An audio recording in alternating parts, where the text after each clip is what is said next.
You are now listening to the Someone's Favorite Productions podcast network. You are now listening to the Someone's Favorite Productions podcast network. Hello, everyone, and welcome to the March 2025 episode of the official Deaf Crocodile Podcast. I'm here with Dennis Bartok and Craig Rogers, who is transmitting from his car today as we record. Hello. Hey, Ryan. Great to talk to you again. You know, before we get into our titles today, I was kind of inspired by a recent post by Dennis and wanted to put you both on the spot a little bit because all three of us have loved all the physical media stuff that we do for quite some time. And just wanted to ask, Dennis, what are some of your favorite physical media stores to go into recently? Because you've been talking about some pickups and records and the like. And of course, anybody that always sees you recording an interview from home, we always got all those great LPs in the background. I have spent way too much time over the years in record stores and pawing through old vinyl since I was like in my teens. And my wife and I just moved up to our place in Santa Cruz, where she grew up. And also our son is now working in Sacramento. So we wanted to be closer to him. There are some very cool record stores here in Santa Cruz.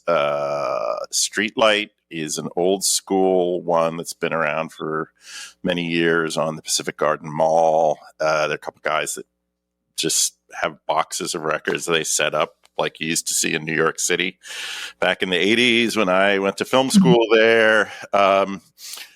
Back in Los Angeles, I love Atomic Records in Burbank.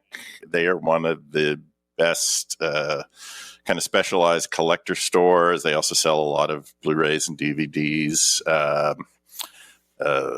Let me see. What are the Rockaway Records in Silver Lake is another famous one that's been around for many years. Record Surplus over on the west side near where Craig lives at Santa Monica and Centinela is also fantastic. And in fact, Record Surplus led to us licensing and restoring and re-releasing Sal Watts' Solomon King, because that's where I found a copy of the very obscure soundtrack album, which is somewhere back there in the big record shelves. And I thought the music was so fantastic that I started to look into the movie and quickly discovered it was a lost film and went to Craig and said, well, we should track this down and make it unlost. And amazingly, we were able to, working with Sal's incredible wife and partner, Belinda Burton Watts, who lives outside of the Bay Area in Antioch. That's still one of our favorite releases through Deaf Crocodile. And that was all because I wandered into Record Surplus one day and saw a copy of the record there. So. Yeah, the music used for the podcast is the Solomon King theme. So, amazing. On that note, again, not to put on the spot, but I know that way back in the day when we were doing Solomon King, you were talking about putting out the soundtrack. Is there any possibility of that still happening? Absolutely. Funny enough, there's been some discussions about that just this week, and we're hoping, possibly to work with an indie label that loves this kind of vintage soul funk music. Yeah. So, yes, we definitely want to see it get re-released because the music is so awesome. When that email came in this week, because we hadn't really, it's been on our list of like, yeah, we want to do this, but just for lots of different reasons, it just hasn't come to the top of the list. And so I hadn't listened to it in a while, so that I had to gather the files for these people to check out, and I'd forgotten that album is fantastic. Plus we've got almost as many extra tracks that weren't on the original soundtrack but are in the film. So yeah, all those extra songs and stuff. Like I was listening to it, I was like, damn, this is a great soundtrack. Well, the thing that cracks us up is that the song that is most prominently featured in the film Apart from they play it like 3 times. the theme music is a track called Sister Sheila by a local Oakland soul funk group, Papa's Results, and they left it off of the soundtrack album. I don't know why, because Sal, he had a short-lived record label called Sal Wah, which obviously was the first couple letters of his first and last name. And he put out Sister Sheila on a 45, but he left it off of the soundtrack album. So we would love to restore it to an extended version of the soundtrack if we can release it on vinyl. And we've actually done a lot of. Oh, go ahead. The title, the theme, Solomon King theme. There's a version with lyrics. So it's because it's already, the soundtrack's already kind of compared to like the Shaft soundtrack, but then there's a version of the Solomon King theme that has lyrics that make it even more like Shaft. Well, and if anyone has bought the Blu-ray, and if you haven't, we hope you do, because it really is one of our favorite projects. We love all the movies that we've put out. Solomon King really has a special place because of the story and getting to know and work with Belinda. And but there's an episode of the Jay Payton Show, which was a local TV show hosted by a DJ impresario in the Oakland area named Jay Payton, who was very well known in his own right. And I think there's even a documentary out there about Jay. But Sal executive produced the Jay Payton Show, which featured local Oakland soul funk musicians as well as street dancers. It's just amazing. And 2 episodes. It's like a local Oakland American Bandstand. Oh yeah, it's phenomenal. And 2 episodes of the show still exist. And we were able to include one of them. So Sal, was clearly kind of loved the local Oakland music scene and the Black community. He helped promote it both on TV and records and in the movie he made. So it would be great to see the soundtrack reissued, just 'cause it's fantastic. So yes, that is something we're working on. And like everything else we release, it's like we really want to do this because we want it on our shelf. Right. Like I want to see this through because I want the soundtrack. Well, you should tell Ryan you have a copy, but you had to trade comic books for it, right? Oh, right, yeah. Like I have one of the original albums, and somebody had it, and they're like, well, you have comic books, right? And so we ended up working out a trade where I was like, okay, sure, I'll give you some comics, you give me that album. But our version of the soundtrack will be even better because it's got so much extra stuff. Right. Back to the physical media side, Dennis, any recent pickups that excited you or something you had your eyes on for a while that you finally got your hands on? Wow. Well, for birthday this year, I bought myself 2 Townes Van Zandt albums. And amazingly, I'd never had any Townes Van Zandt vinyl in my collection. And I was at Record Surplus in LA over on the West Side. And one of the guys that works there is the one who had kind of found the copies of Solomon King. So every time I come in, I say hi to him, ask him how his kids are doing, and we kind of catch up. And he says, "Hey, everything's going with Solomon King." But I bought a couple Townes Van Zandt records, and they're great. So. And then, Craig, recently we were having a conversation in the Disconnected Discord, and I believe you said you were inspired to get out to a local shop. You want to share what you picked up that day? Yeah, because we were talking about our favorite shops, and much like Dennis's list, my favorite places to go are used record stores because they usually have a big selection of movies as well, and a lot of them will carry new stuff too. So that's where I like to go. And so there was one Sound stations. It's down near LAX. I had never been before and been wanting to go. And so, yeah, like you said, somebody in your Discord channel posted that they had gone to their local used store, and I was like, you know what? Damn it, I'm going. So I just grabbed my keys and went. Um, and yeah, I found a bunch of great movies, and their music selection was great and very well organized. It was a great store. So I'm glad I finally got out and went to it. Speaking of physical media, although it wasn't a new purchase, it was a Blu-ray I had in my stacks for a while, and it was a 2-film release of Conquest of Space and I Married a Monster from Outer Space. Nice. And I'd kind of gotten it for Conquest of Space and hadn't watched I Married a Monster from Outer Space because I thought, well, the title's a little, kind of hokey. Hey, we can't judge movies by their titles, especially with what we're about to talk about. Yes, what we're about, and this is don't judge a book by its cover. So my wife Maria and I watched I Married a Monster from Outer Space last night. Utterly blown away. It's fantastic. 50s black and white. It's kind of a variation on Invasion of the Body Snatchers. With Gloria Talbot, who was in a number of black and white kind of sci-fi monster movies like The Leech Woman and others, who marries a man who on their, like the night before their wedding is essentially his body is taken over by an alien, and then she wonders for the first year of their marriage, like what's wrong with him, and I'm not getting pregnant, and it's a really strange, subversive film. Tom Tryon, who plays the lead,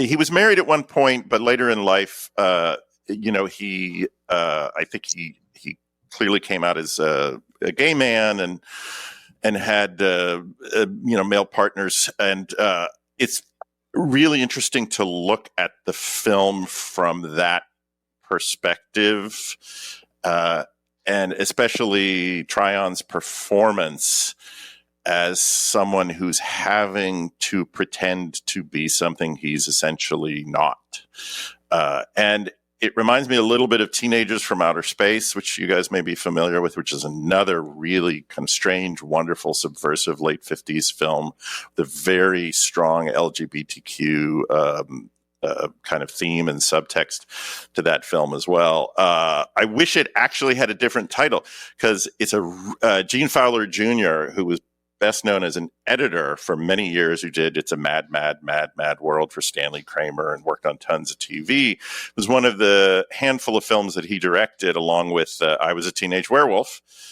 And it's really worth tracking down. It is much more interesting than the title suggests. Great script, really weird, creepy, some really strange, disturbing imagery throughout. So I Married a Monster from Outer Space. Don't go by the title, which leads us to Inflatable Sex Doll of the Wastelands. Another film that you should not judge based on its kind of slightly goofy title. And on that note, that means we are into our March titles, and the first one has one of the catchiest titles of all time. This is such a unique film. Dennis, tell us all about this one before we can hear Craig talk about the restoration, which was extensive. So, Inflatable Sex Doll of the Wastelands was written and directed by a Japanese filmmaker named Atsushi Yamatoya, who is a really fascinating kind of subversive outsider in the Japanese film industry for several decades, and his career dovetailed and in some ways paralleled that of fellow filmmakers Koji Wakamatsu, who did Go-Go Second Time Virgin and Ecstasy of the Angels and a number of other really strange, wonderful, extreme underground movies, and Seijun Suzuki, who, of course, did Branded to Kill, and so many amazing films. This film is in many ways kind of a companion piece to Branded to Kill, which the director of Inflatable Sex Doll of the Wastelands co-wrote Branded to Kill, and they both came out the same year, and they both have a very strange sort of fractured structure and feel to them. They're very surreal. Inflatable Sex Doll of the Wasteland kind of breaks the fourth wall. It jumps back and forth in time. It reminds me a lot of John Borman's Point Blank, which came out around the same period, as well as Christopher Nolan's Memento many years later. So for anyone who's a fan of Point Blank and or Memento, I think you'll really enjoy Inflatable Sex Doll of the Wastelands. It was produced by one of the few women who worked in the Japanese pink film, erotic film underground. Her name is Keiko Sato. She's still alive. She produced, by her account, well over 1,000 films, which is astonishing. This was one of the earlier films in her filmography as a producer, and it actually only sort of tangentially is a pink film. There is some eroticism, but honestly, if you watch Inflatable Sex Doll of the Wastelands hoping to get aroused, you'll be sorely disappointed. It's a really dark, strange, disorienting film. Kind of in a way, reminds me a little bit of my favorite Robert Aldrich film, Kiss Me Deadly. It's this, watching it is the sense of stumbling backwards down a darkened hallway where you're sort of running backwards at full speed, but you don't know what you're running towards. And I think that feeling of disorientation and of hurtling into the darkness, it's a really good way to think about Inflatable Sex Doll of the Wastelands. I think it's kind of it's a shame that it's lumped in with the pink film genre, and it's the title doesn't help its case. But yeah, because I had only just very recently seen Branded to Kill. I've heard of it for forever. It's like a legendary film, and then when I watched it, and particularly the first half of it, I was like, this is very, very, very similar to Inflatable Sex Doll. Yet it's put up on a pedestal as like legendary, Japanese cinema. And then Inflatable Sex Doll is like, considered like grindhouse pink film. And I was like, they're equally good. Like they're very similar in their editing and structure and it's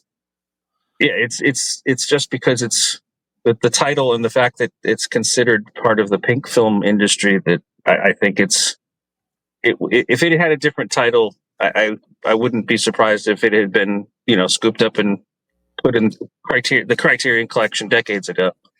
Well, you could also compare Yamatoya in many ways to a filmmaker like Russ Meyer over here, because they were working around the same period. They were both working in kind of the erotic film sub genres, and something like Faster Pussycat Kill Kill, also black and white, also very subversive and disorienting, I think is although they're very different films in terms of the narrative and imagery, but I think the fact that for many years Russ Meyer's movies weren't taken very seriously by a lot of film critics, and now finally years later they're starting to see beautiful new restorations and reissues, so we're really happy.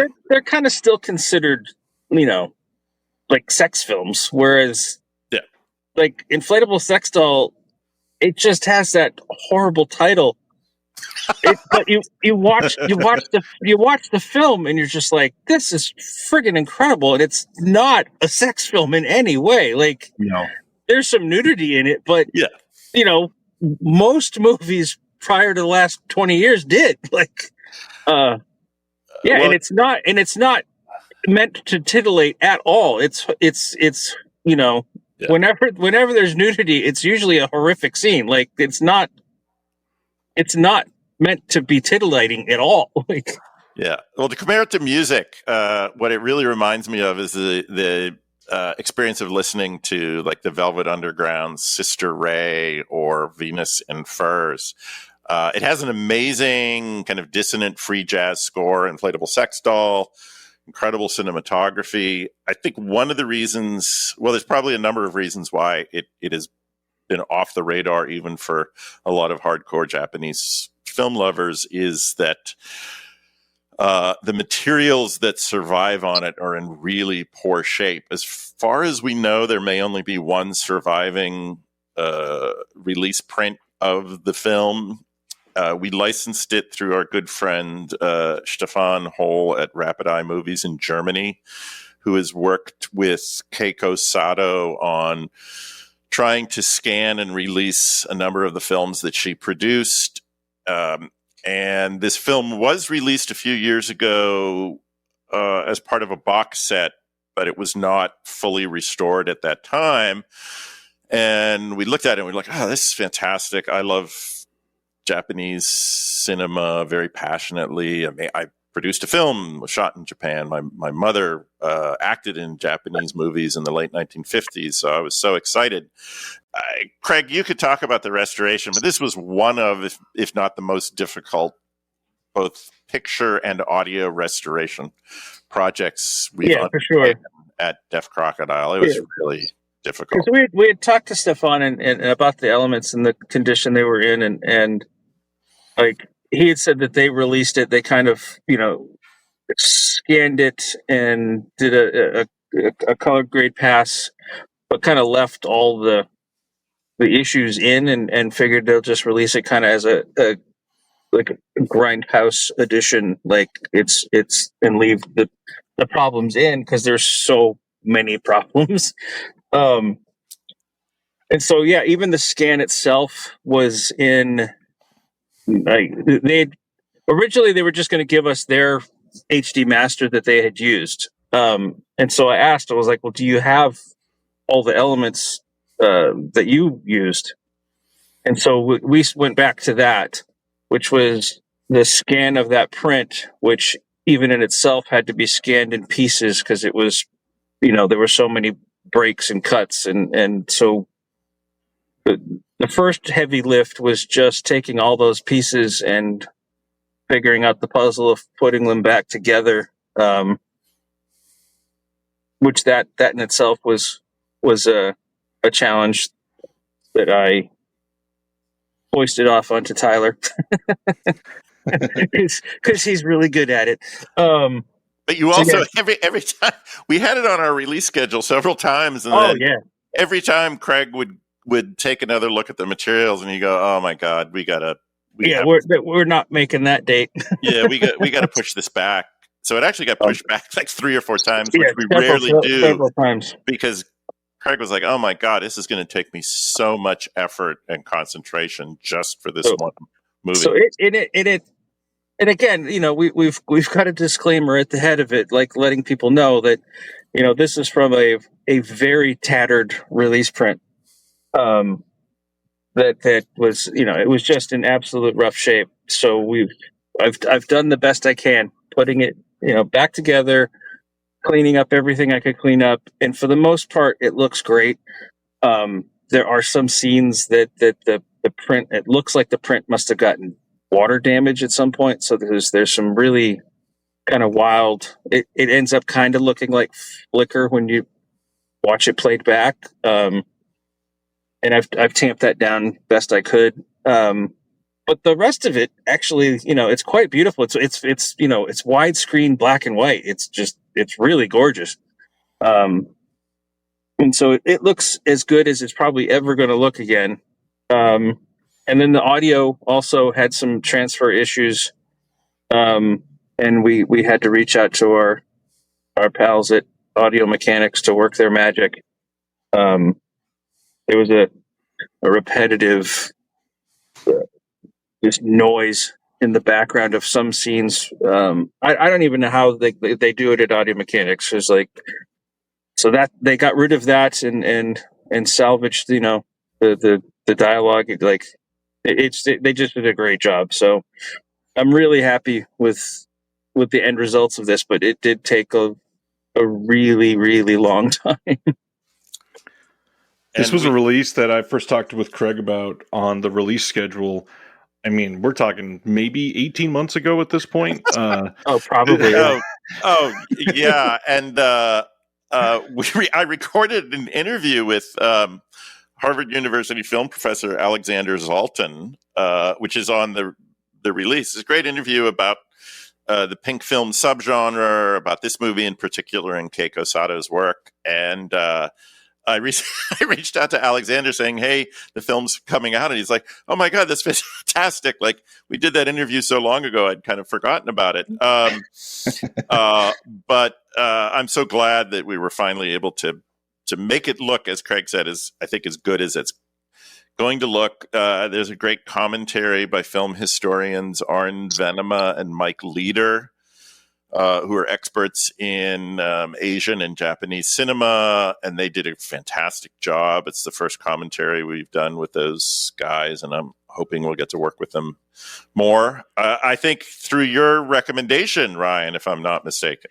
Yeah, I'm close friends with Arne, and we've been working on some other projects together. But I mentioned that I would try to bring to light any Japanese films that we were getting, and when I brought this one up, through text, I could feel his eyes light up, and his immediate passion to want to talk about this is perfect. And not to mention, it shows in the commentary. I've talked about this before, but those two gentlemen, when you get them on a film that they both love, it is hard to listen at regular speed and absorb everything, because they just want to gush on everything they know surrounding it for the next hour and a half. And they talk so quickly with so much facts that it's almost overwhelming. It's legitimately, break down what they're saying into the transcript that comes in the box here, and it's almost like film school in a box. It's incredible. Well, thank you for recommending both of them. And then there's also a video essay by our good friend Ryan Farrell from Disconnected, and our other good friend, Professor Dr. Will Dodson, as well. Yeah, this one was so much fun to put together. I mean, as somebody who edits these for Will's writing, it is a difficult endeavor when you find a movie that you love every single frame to try to get all of the visuals in that you want to. And the list of my possibilities was way longer than our essay was ever going to be. So I was thrilled to be able to get it. There's a couple scenes in this movie that I literally had to star a couple times while I was making my list and said, this absolutely has to be like a shining point in the essay. It's an incredible essay. Will really breaks down a lot of the metaphors in the movie, and some very obvious symbolism in some ways, but some important parts that it really helps to watch the film and then absorb the visual essay afterwards, just to sort of have it, buried deep within your soul about how much was in that film itself, because it is a heavy one. Well, so that's all in the standard edition. And then for the deluxe limited edition, there are 3 essays. I don't even want to try and go into details, because all of them are filled with so much wonderful information. A background about Atsushi Yamatoya, about Keiko Sato, the pink film subgenre, and there are essays by Alexandra Heller-Nicholas, by my great friend, Japanese film expert and musician Chris D., who I worked with for a number of years at the American Cinematheque. And then Walter Chaw, who's an amazing film critic who contributes essays to all of our releases now. So, and Chris, it's a killer lineup of essays in this one for sure. Craig, do you want to talk about Tony Stella and the artwork? Yeah, I was gonna say, we always try to go the extra mile with the artwork on the packaging, and so we reached out to Tony Stella, who's done a number of our covers he's kind of since kind of blown up. A couple years ago, did all the Indiana Jones artwork. And so I reached out to him again. I was like, "Hey, are you going to be available again?" He's like, "Oh, he's like, I'm really kind of swamped, but he's like, if there's something that like really particularly talks to me." And so I told him about this film, and he's a huge Japanese cinema fan. So he was like, "Absolutely, I will." He's like, "I will absolutely do that one." So, yeah, we've got the incredible Tony Stella did the deluxe edition artwork again, and it, as always, turned out beautifully.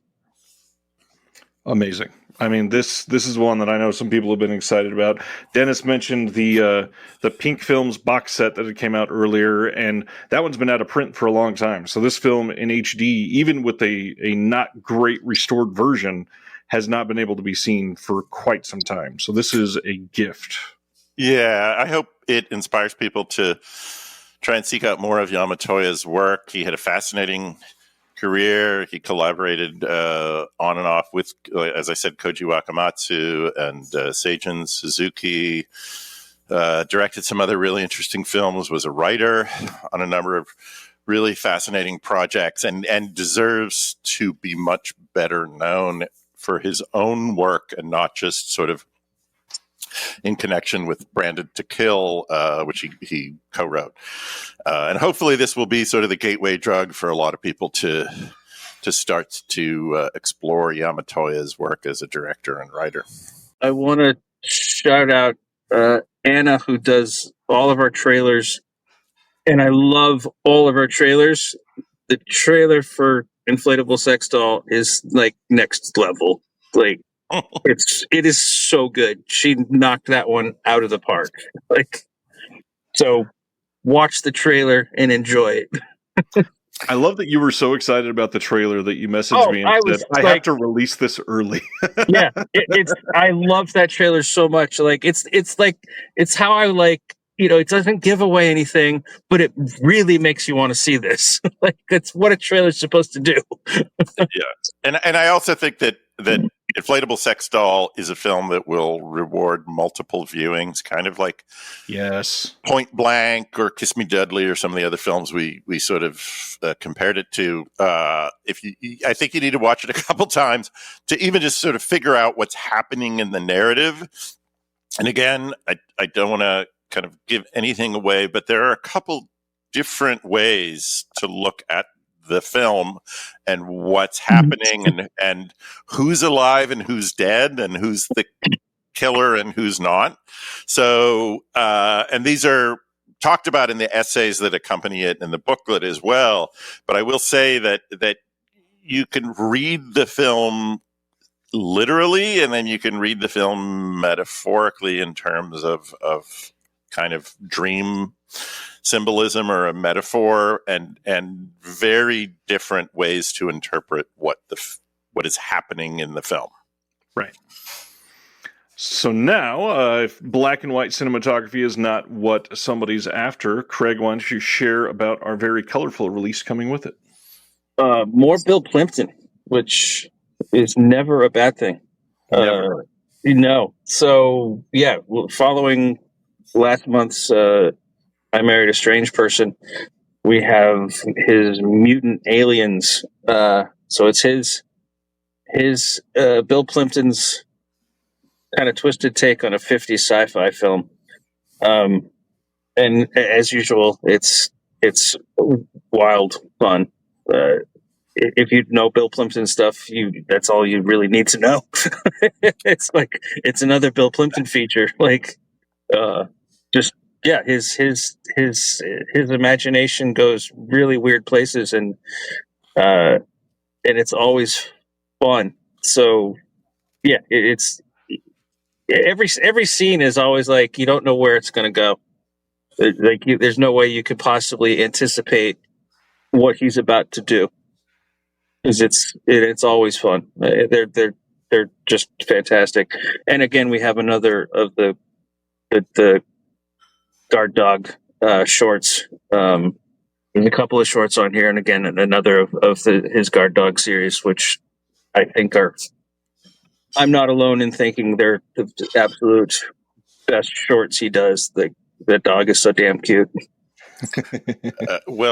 And we started this conversation kind of talking about subversive 50s sci-fi, and I Married a Monster from Outer Space, and in a way, these two Bill Plympton films that we're releasing, I Married a Strange Person, which is the title, ironically, very similar, but especially Mutant Aliens kind of is Bill's love letter to 50s sci-fi of the Quatermass experiment, 20 million miles to Earth, I Married a Monster from Outer Space vein, and it concerns an American astronaut who is intentionally stranded in space. Everyone thinks he's lost, and then many years later returns with these really sort of strange, fantastical stories of how he survived.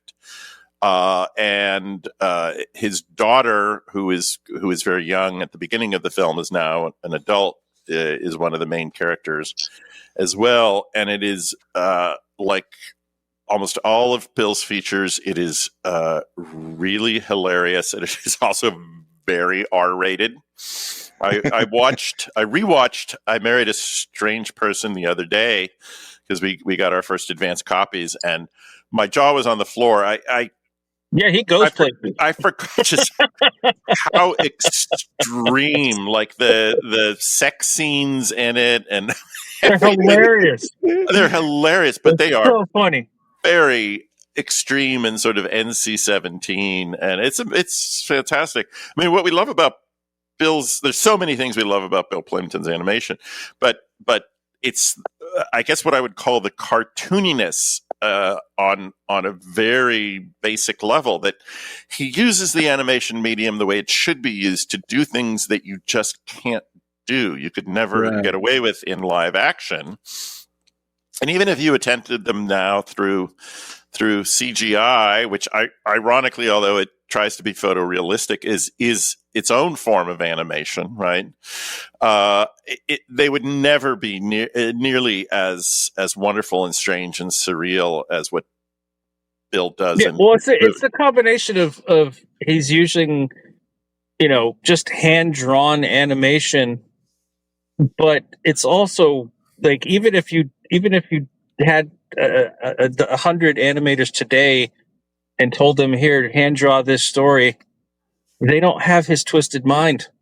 Like he's comes up with things that you're just like, that are so funny and so wild that you like no one else would think of this. Like he is one of a kind. It's amazing.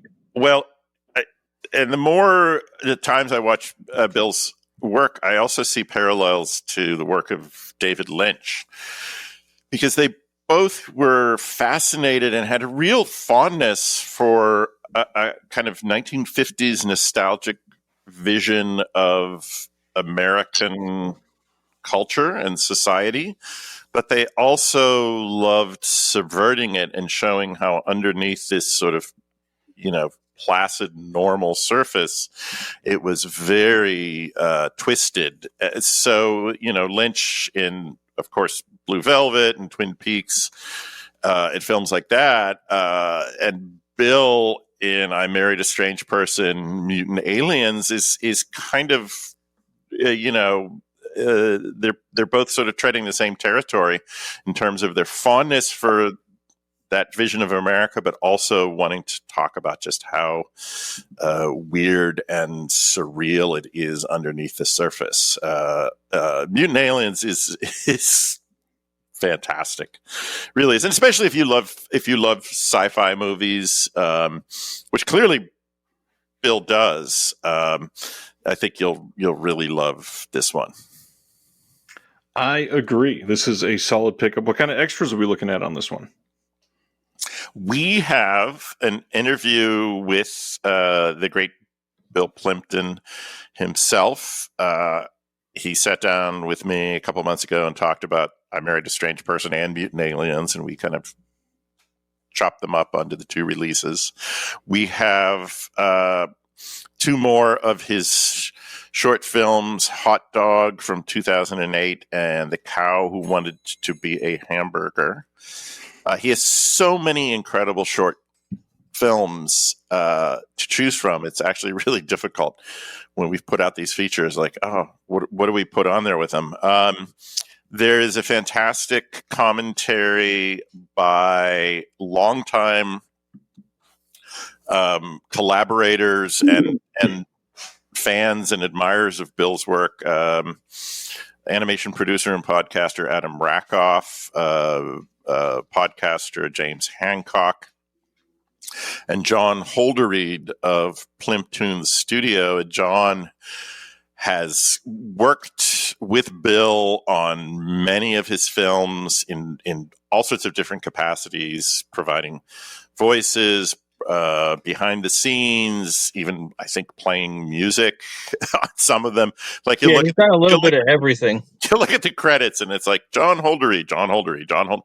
So it's fantastic that the three of them who have such kind of familiarity and they've known Bill for so long are able to talk about the movie. So those are all in the standard edition. And then for the deluxe limited edition, it has beautiful new slipcase artwork by Bill Plympton himself. As with I Married a Strange Person, he created new artwork, hand-drawn for us based on the films, that is on the deluxe slipcase. There is a 60-page booklet.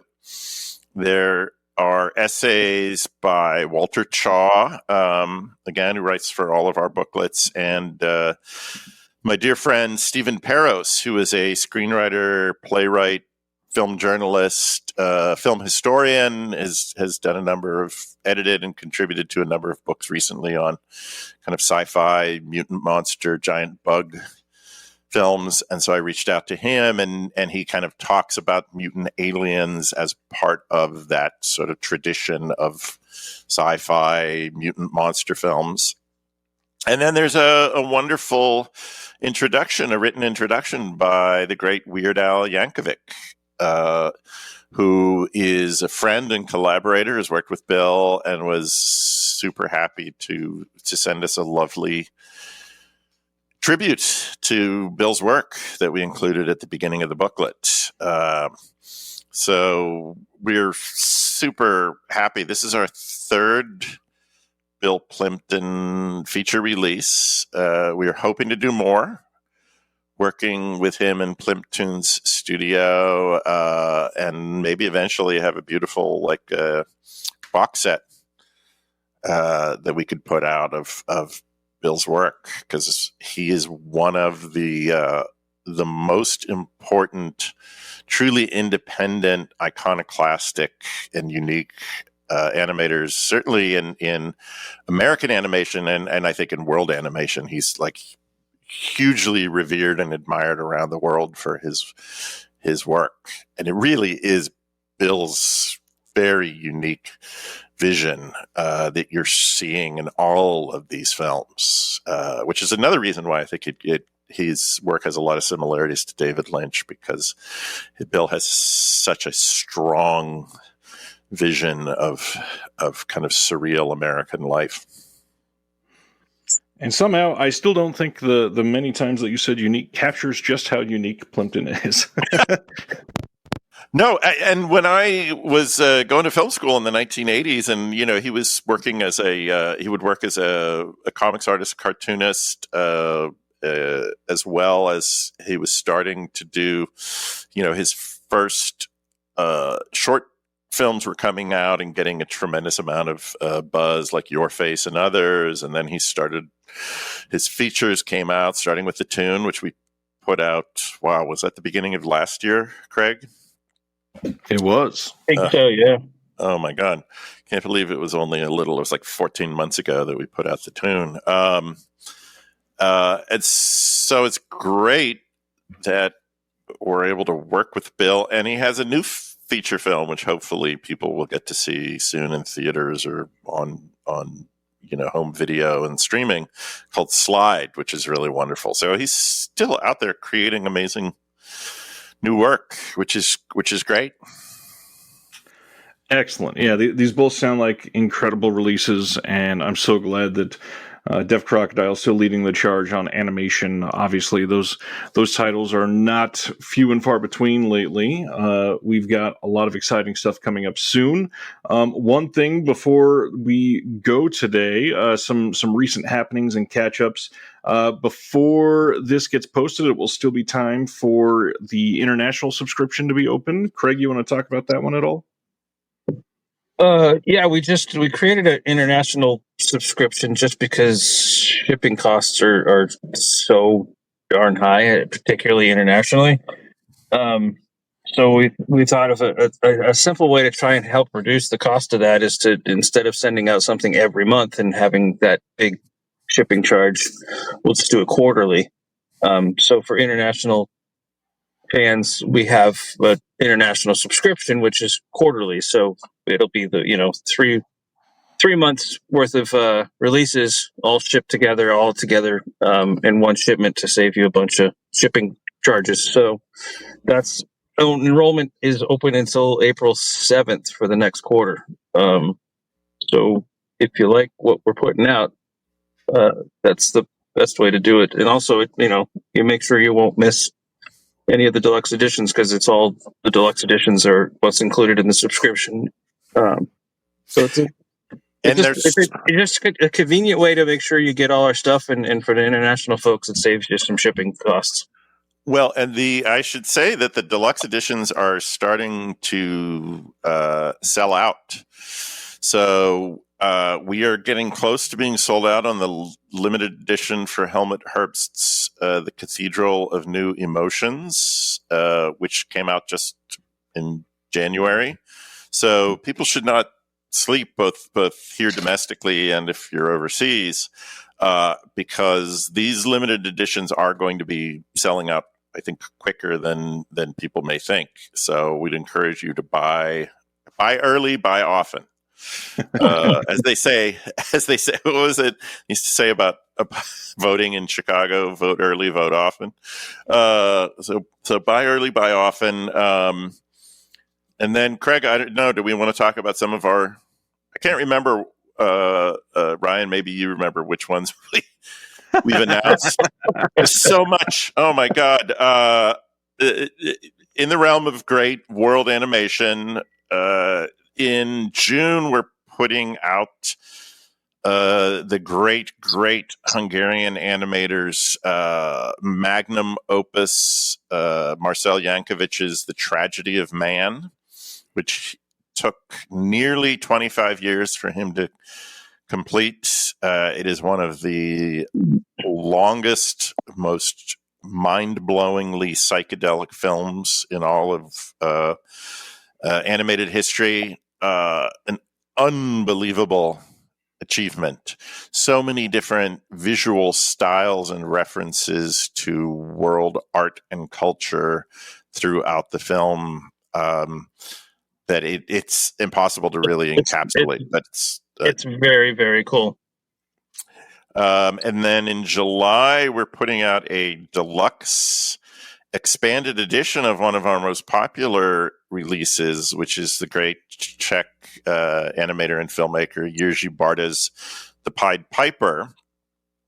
And we're including newly restored versions of most of his amazing acclaimed short film work, including A Ballad About Greenwood, The Club of the Laid Off, The Last Theft, and others. They're just amazing. We had included one of his short films, The Vanished World of Gloves, when we originally put out The Pied Piper, and then we realized, oh my God, he's got so much more incredible work. I mean, his work in short films is actually where he sort of made his reputation in world cinema initially, before he began doing feature films. So this will be a special 2-disc edition, with the first disc having The Pied Piper and the second disc having the newly restored versions of his short films. And there's a new interview with Jiří on there that we did, going into detail talking about his work, and it'll be packed with all sorts of amazing stuff. And then in August, we're putting out, incredibly, the first volume hasn't even officially come out. August will be our second volume of Treasures of Soviet Animation from the vaults of Soyuz Malt Film Studios, focused on the work of one of their most legendary animators and directors, Lev Atamanov, and a newly restored version of his most famous work, The Snow Queen, from 1957, which is one of the kind of most beloved animated features ever produced in the Soviet Union, or even really in world animation in the 50s. It was a huge influence on Hayao Miyazaki in particular, and he actually credited... He said he probably wouldn't have had a career in animation if he hadn't seen that film. Yeah, he was going to quit. This amazing quote from Miyazaki where he says, he was working kind of assembly line animation in Japan in the early 60s and was really depressed and was going to give it up. And then he saw a screening of Lev Atamanov's The Snow Queen, and he fell in love with it so deeply, and it re-inspired him. And he actually is referred to that film as my destiny, which is amazing. So we're putting out a 3-film set, The Snow Queen, The Scarlet Flower from 1952, which is equally brilliant, and then a very different feature that he did in the early 60s called The Key, which is kind of in a mid-century UPA Gerald McBoing style, very different than The Snow Queen and The Scarlet Flower in terms of the animated style, but equally amazing. So we're really excited. I mean, if you're into great, surreal, fantastical world animation, we have so much coming out in the next 12 to 18 months through Deaf Crocodile that I think people's minds will be blown over and over. And again, we're just scratching the surface. There's so much great world animation out there. I agree. I'm excited to see so much of this restored. One thing that we probably should talk about, since it happened since our last recording, unfortunately, we had to do the first replacement disc program for Deaf Crocodile. Craig, you want to share what happened with that and what is being done? We unfortunately noticed too late that there's a small glitch in the Dust of the Stars. About a minute and a half, 2 minutes in, there's a scene that kind of glitches and the audio goes out. I mean, the whole thing is a second or two of glitch, but it's there and it wasn't supposed to be. And then on top of that, somehow, and we still haven't figured out how, the subtitle file got corrupted, and so there's a lot of the subtitles. It's still, the disc that came with it is still entirely watchable, but the glitch is distracting, and then a lot of the subtitles, the last few letters, for whatever reason, of some of the lines just got dropped. So considering there were two different problems with that disc, we're like, well, we need to fix that. That's not what was supposed to be put out. So subtitles are fixed. We went back to the folks that gave us the original master, and they were able to supply us with a new one that didn't have that dropout in it. And so those discs are underway, and we'll hopefully have them soon and get them shipped out to everyone as quickly as possible. So anyone that bought the discs from us directly or from Diabolic DVD, you don't have to do anything. We've got your sales record, and we'll send you a disc. If you bought it anywhere else, we've set up an email address, which is disc-replacement@deafcrocodile.com, and just send an email to that address with your proof of purchase, just a copy of your receipt or whatever, showing that you bought it and where you bought it. And obviously we'll need your shipping address. And then we'll get a replacement disc out to you. And if anyone hasn't received the set yet. Like if you're an international subscriber, don't worry, we will replace the version 1 disc that has the glitch and the subtitle problems with the new one. And we were even smart enough that we changed the background artwork and we put a V2 on the new disc so that it looks different than the first disc, so that you won't like look and go, wait a second, which is the right which one? Which one's So, I was like, oh no, like we should actually change the artwork slightly so that people don't confuse them. Yeah, so it's got a different background color and there's a V2 notice on it. But and as Dennis mentioned, the international subscribers, those are going to ship a little late just because we're waiting for those replacement discs. So we'll make sure that when you get your package, you've got the correct disc in there as well. And we do have a lot of other stuff. And I don't know if we had mentioned this before, but reprints of our 4 Alexander Petrushko Russian fantasy films are on the way. So that means Ilya Muromets, Sampo, The Tale of Tsar Sultan, and Ruslan and Ludmilla will all be back in stock, and we will have a new box of all 4 of them available again with different artwork than the original box. So that those will soon be back in stock. So we'll make an announcement when we have those in hand, but they are coming. A lot of people have been emailing us saying, hey, I love the Petrushko films. When can I get them again? So those are in the works, and we should have them shortly. And all the titles that we're getting, or our back titles that we're getting reprinted, everything's being converted over to the nicer cases. So if you've bought our new stuff and you want things to match, the reprints will match the packaging of our new stuff. Should be nice to get those on hand, especially for some of those people who've been shopping for them on eBay, as the prices have been insanity. I have seen some very nutty things sold on eBay.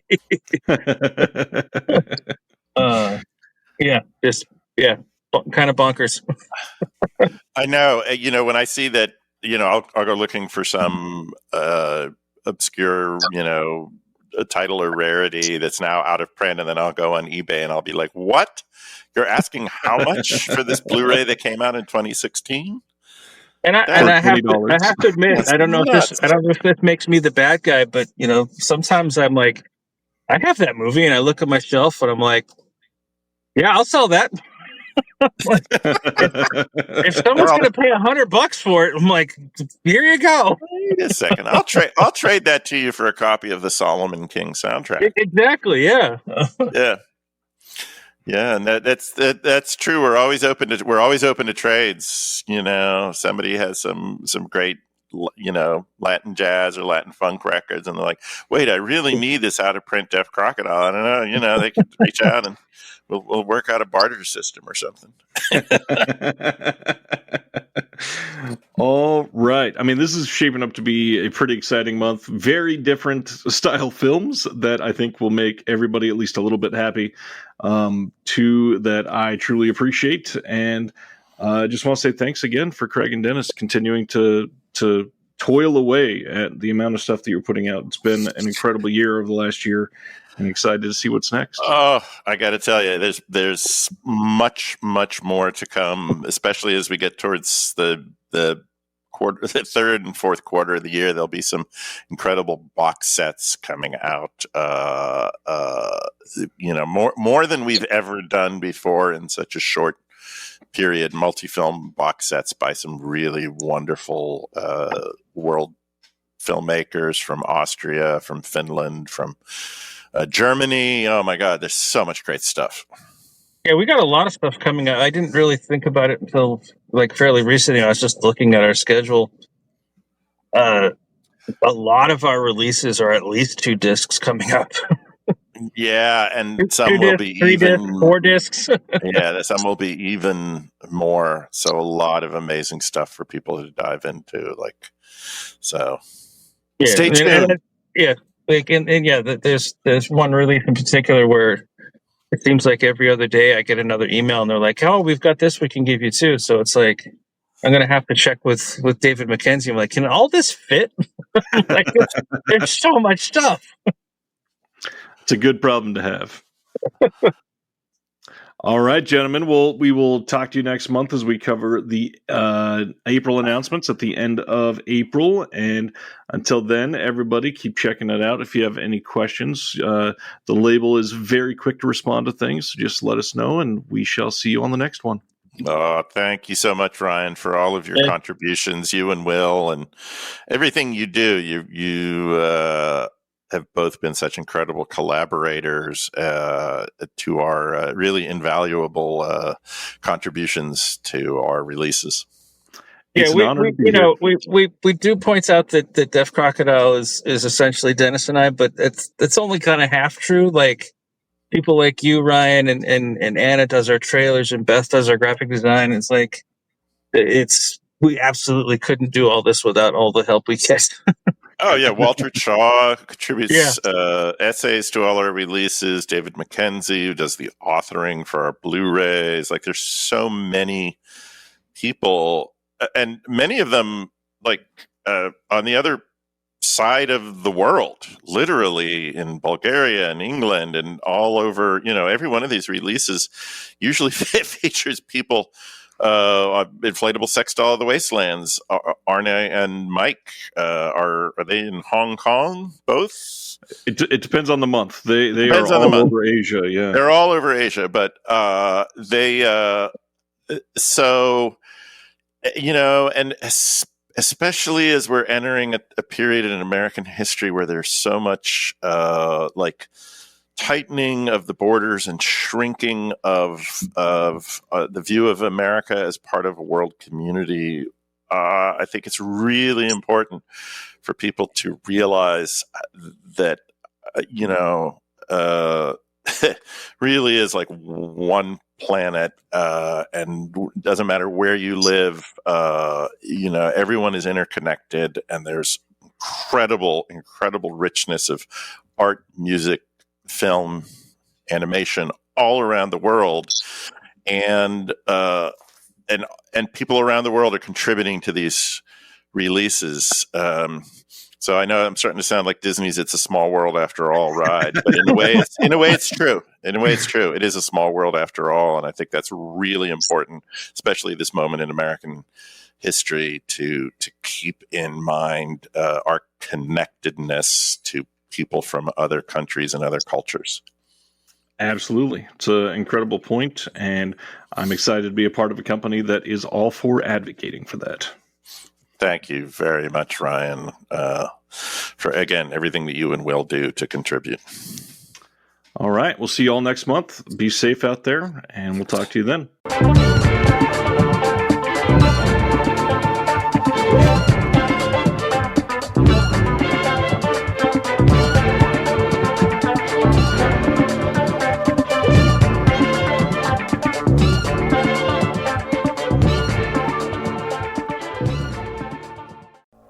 If you're looking for more horror outside of the mainstream, look no further than Unsung Horrors, a podcast about underseen horror movies.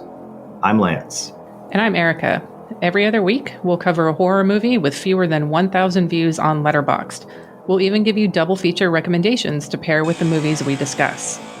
From gothic to shot on video, from slashers to comedies, from giallo to J-horror, we'll cover all the subgenres. So join us as we unearth these hidden gems of horror. Follow us on Instagram, Twitter, and Facebook, all at Unsung Horrors, available wherever you listen to podcasts. And part of the Someone's Favorite Productions podcast network.